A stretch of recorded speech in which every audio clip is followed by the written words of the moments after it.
반갑습니다. 오늘은 6월 7일 금요일이고요. 오늘의 주제는 복음을 듣지 못한 사람은 어떻게 되는가에 대해서 이 주제에 대해 살펴보고 함께 은혜를 나누고 기도하는 시간을 갖도록 하겠습니다. 오늘 복음을 듣지 못한 사람은 어떻게 되는가라고 하는 이 주제는요. 부흥가 개혁사에서 미 전도인의 운명에 대한 관점, 세 가지 관점에 대한 주제로 나온 책의 주제이기도 합니다. 구원론의 문제인데요. 모든 사람이 구원받느냐, 그렇지 않느냐, 또 다른 의견은 무엇인가에 대한 세 가지 주제가 이 책에 나와 있는데, 우리가 생각하고 있는 구원론에 관한 문제의 그 답을 여기서 찾을 수 있을 것입니다. 우리 먼저 하나님 말씀 같이 읽고 이 주제에 대해서 함께 알아보고 기도하는 시간을 갖도록 하겠습니다. 네, 오늘 말씀 디모데전서 2장 1절에서 8절 말씀 함께 같이 읽도록 하겠습니다. 그러므로 내가 첫째로 권하노니 모든 사람을 위하여 간구와 기도와 도구와 감사를 하되 임금들과 높은 지위에 있는 모든 사람을 위하여 하라. 이는 우리가 모든 경건과 단정함으로 고요하고 평안한 생활을 하려 함이라. 이것이 우리 구주 하나님 앞에 선하고 받으실 만한 것이니 하나님은 모든 사람이 구원을 받으며 진리를 아는 데 이르기를 원하시느니라. 하나님은 한 분이시요 또 하나님과 사람 사이의 중보자도 한 분이시니 곧 사람이신 그리스도 예수라. 그가 모든 사람을 위하여 자기를 대속물로 주셨으니 기약이 이르러 주신 증거니라. 이를 위하여 내가 전파하는 자와 사도로 세움을 입은 것은 참말이요 거짓말이 아니니 믿음과 진리 안에서 내가 이방인의 스승이 되었노라. 그러므로 각 처에서 남자들이 분노와 다툼이 없이 거룩한 손을 들어 기도하기를 원하노라. 복음을 듣지 못한 사람은 어떻게 되는가? 여기 복음을 듣지 못한 사람이라고 하는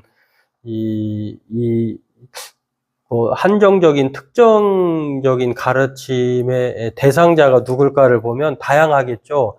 예수님을 모르는 사람, 또 모르는 종족, 나라, 사람, 그리고 또 유아, 그렇게 다양하게 이 포괄적인 의미로 복음을 듣지 못한 사람을 생각해 볼 수 있는데요. 예수님이 오신 이유는 우리가 A, D, B, C로 나눠지긴 합니다만 예수님이 오기 전의 사람들, 그리고 예수님이 오셨어도 원주민들 또는 유아들, 또 정신적인 장애가 있는 분들, 이러한 다양한 사람들이 예수님을 모른 채 또 살거나 또 죽었다고 하면 그 사람들은 궁극적으로 그들의 운명은 구원일까 아니면 지옥일까, 이런 여러 가지를 생각하게 하는데요. 참 난해한 질문이기도 합니다. 우리가 이러한 질문에 대한 명확한 해답을 알 수 없습니다만 그러한 면에서 학자들의 다양한 의견을 우리가 살펴볼 수 있는 것입니다.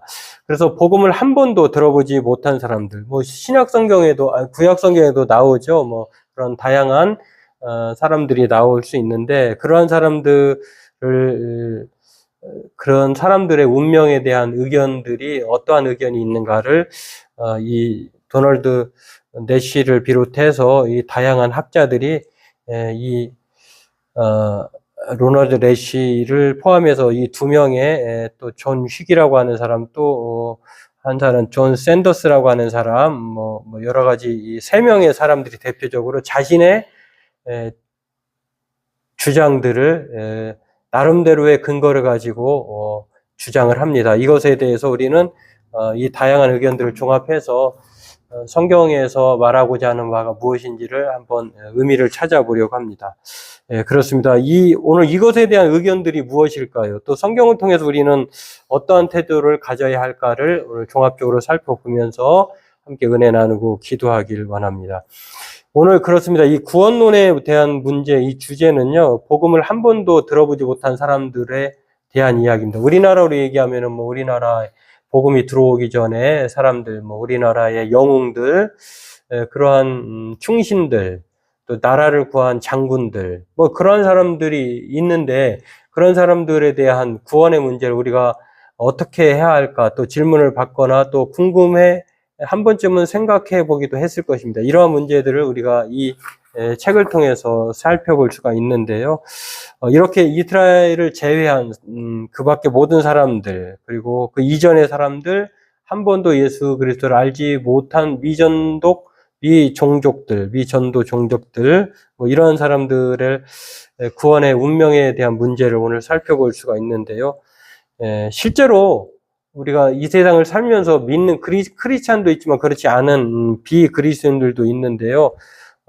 지금까지 이 미전도인들, 다시 말해서 예수님에 대한 이름을 들어보지 못하고 복음을 들어보지 못하고 죽어간 사람들, 또 죽어갈 사람들이 얼마나 많은지를 우리가 살펴볼 수가 있을 것입니다. 먼저 예수님이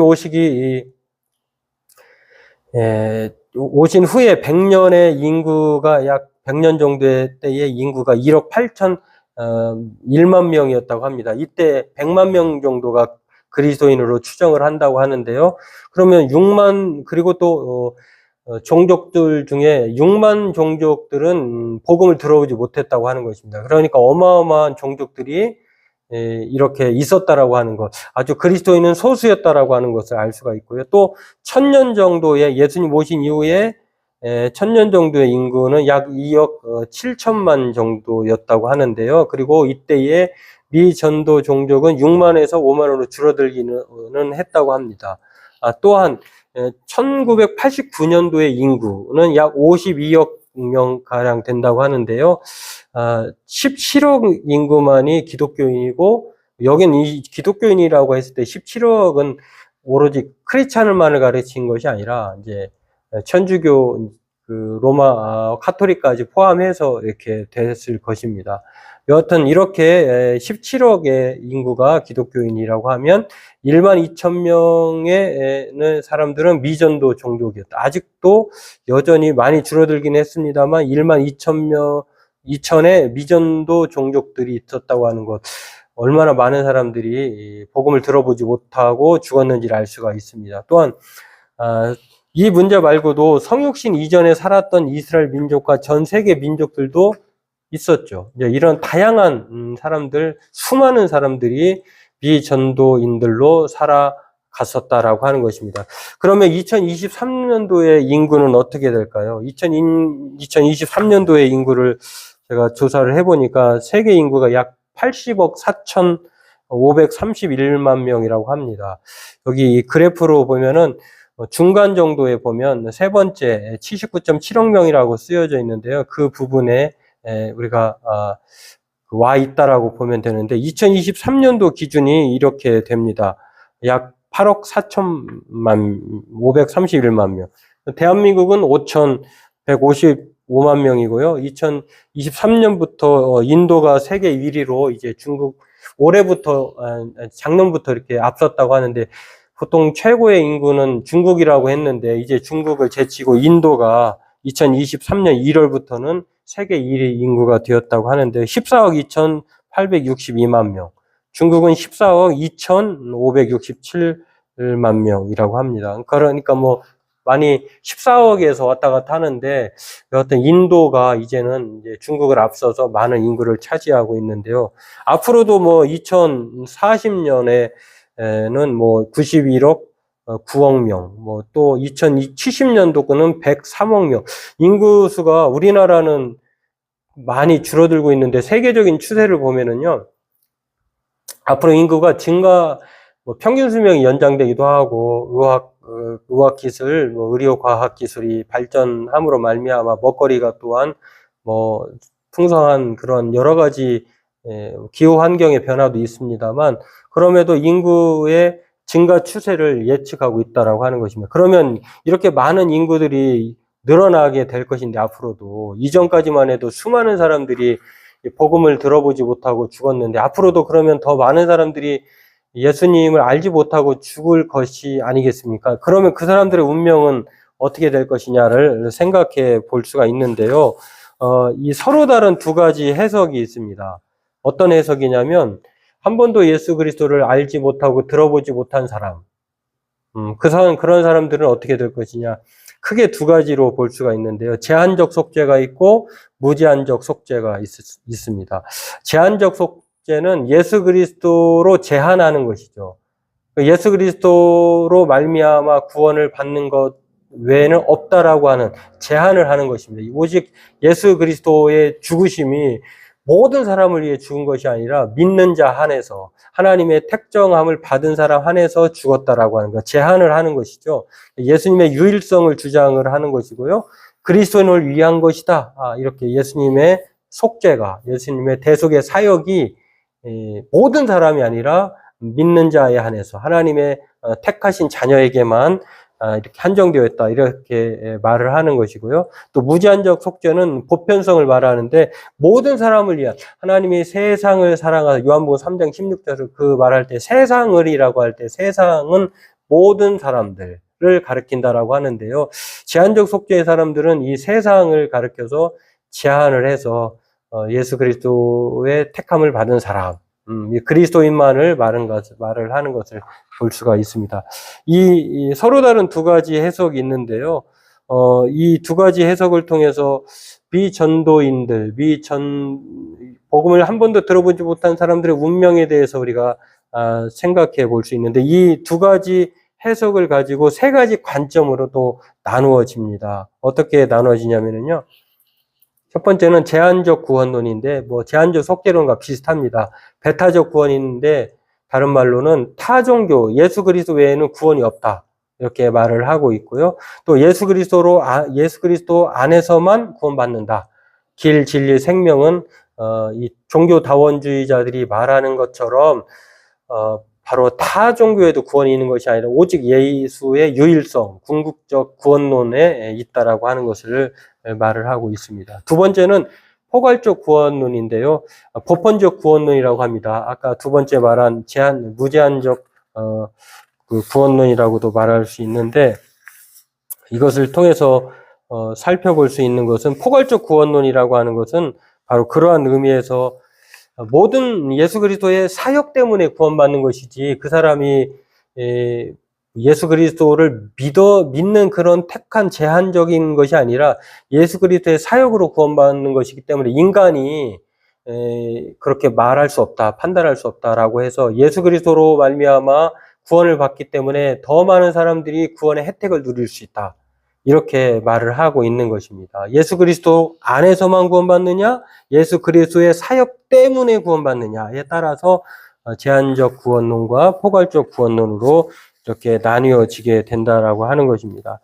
그러한 면에서 또 한 가지 관점이 있는데 신적 견인론 혹은 사후 전도론이라고 하는데 좀 두 구원론과는 다른 점이 제한적 구원론과 포괄적 구원론과는 다르게 신적 견인론은 사후 전도론, 만약에 복음을 들어보지 못하고 죽은 사람에 있어서 구제의 기회가 있다는 것입니다. 사후 전도론이니까 죽음 이후에 하나님은 누구도 정죄하지 않으시기 때문에 죽음 이후에 그 어떠한 방법으로 기회가 주어질 것이다. 이렇게 말을 하고 있는 것이 신적 견인론, 사후 전도론이다라고 하는 것입니다. 이렇게 제한적 속죄와 무제한적 속죄에 따라서 크게는 이렇게 두 가지인데 이것이 조금 더 범위를 넓혀주면 세 가지 관점으로 나누어진다라고 하는 것인데요. 그런데 이 세 가지 관점, 크게는 두 가지, 그러나 세분해서는 세 가지 관점으로 나누어질 때의 공통점과 불일치점이 있습니다. 공통적인 것도 있고 불일치하는 것도 있는데 그것은 무엇이냐면 먼저 공통적인 것은 예수님 안에 있는 구원의 유일성을 주장한다는 거예요. 제한적 속죄든 무제한적 속죄든 또 앞에 말한 것처럼 포괄적 구원론, 제한적 구원론, 신적 견인론 모두 다 예수님 안에 있는 구원의 유일성을 주장한다는 것입니다. 오직 예수 그리스도 안에서만 구원을 받는다. 또 예수 그리스도의 사역으로 말미암아 구원을 받는다. 그리고 사후 견인론은 그 사후에 그 기회가 주어진다 할지라도 그때에 예수 그리스도로 말미암아 구원받느냐, 예수 그리스도 사역으로 말미암아 구원받느냐에 다른 것에 불과할 뿐이지 예수 그리스도라고 하는 이 세 가지 관점들의 공통점은 하나다라고 하는 것입니다. 예수님이 빠지지 않는다는 것입니다. 그래서 예수님은 세상의 유일한 구원자이시고 하나님의 궁극적인 계시다라고 하는 사실을 공통적으로 말을 하고 있는데요. 그럼에도 불구하고 이 세 가지 관점과 다른 점이 불일치하는 것이 있는데, 지금 구원론이 이렇게 나누어지고 있잖아요. 어떤 사람은 오직 예수 외에는 구원이 없다. 아니다. 우리가 그러면, 사랑의 하나님이 정말 속 좁은 하나님이 되는 것이다.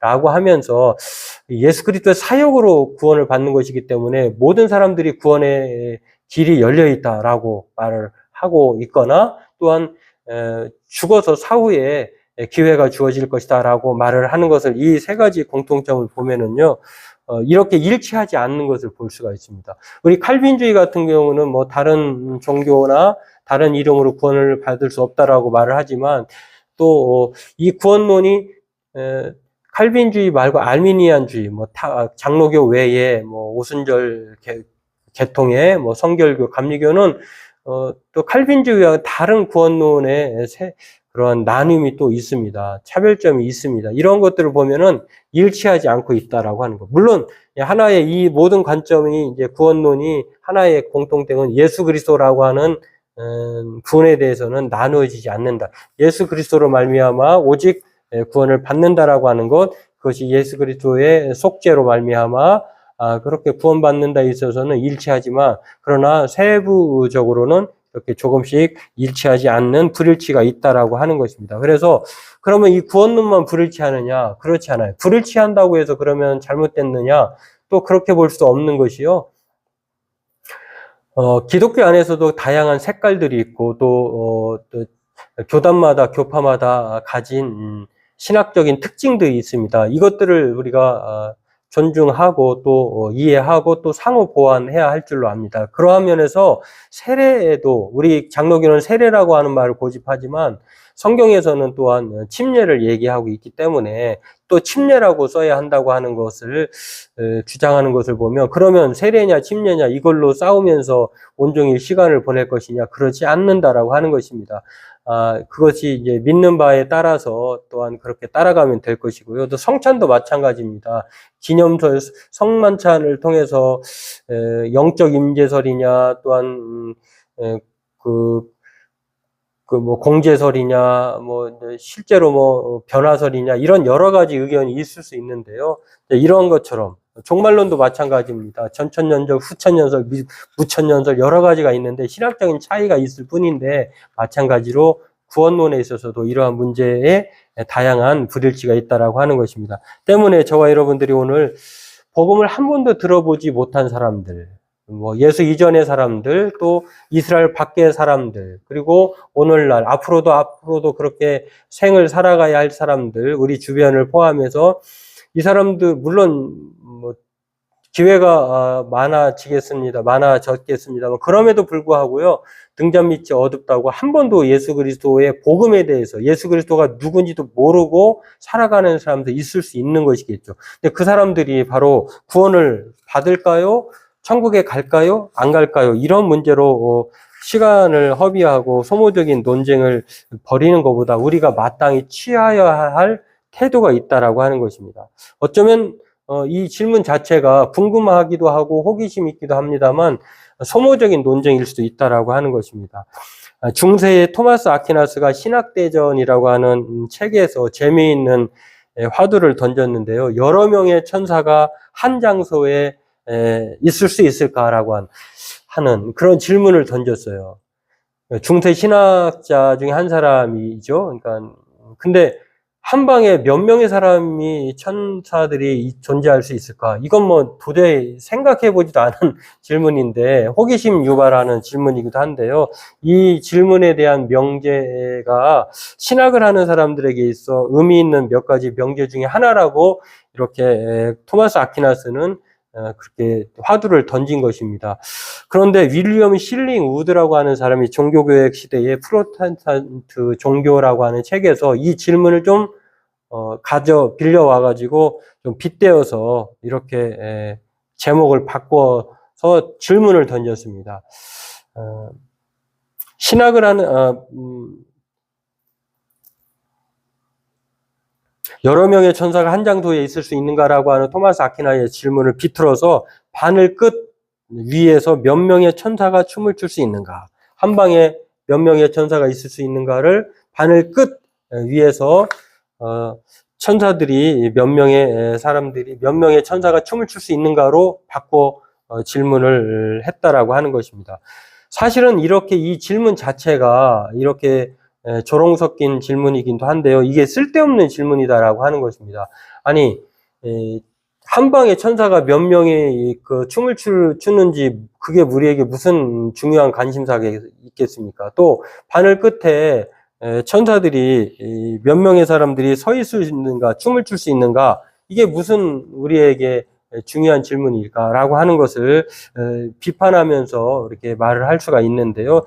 실링 우드라고 하는 사람이 바로 이렇게 종교개혁 이전의 카톨릭 신학자들이 카톨릭 교회가 얼마나, 물론 그 당시에는 뭐 카톨릭과 개신교가 엄청난 목숨을 걸고 투쟁하는 그런 관계, 대항자라고 하는 프로테스탄트들이 카톨릭을 공격하고 카톨릭은 또 잘못되어 가고 있다라고 또 개신교도들을 폭도로 주장하고 했는데, 서로 간에 이러한 싸움에서 바로 프로테스탄트 종교인 중에 한 사람 실링 우드가 바로 이러한 질문을 했다라고 하는 것입니다. 근데 이 두 가지 질문을 통해서 우리가 기억해야 할 것은요, 영혼에는 관심이 없고 정말 정작 중요한 것에는 관심이 없고 쓸모없는 논쟁에 열을 내고 있는가를 비판한 것이다라고 하는 것입니다.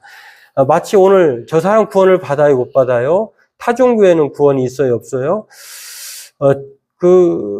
이순신 장군은 구원을 받을 수 있을까요, 없을까요? 이러한 질문들은 호기심을 유발하는 질문이기는 합니다만, 어떠한 면에서는 우리가 정말 관심을 가져야 할 것에는 관심을 두지 않고 시간을 허비하게 하는, 영혼을 쓸모없게 만드는 그런 논쟁에 빠질 위험을 가지고 있다라고 하는 것입니다.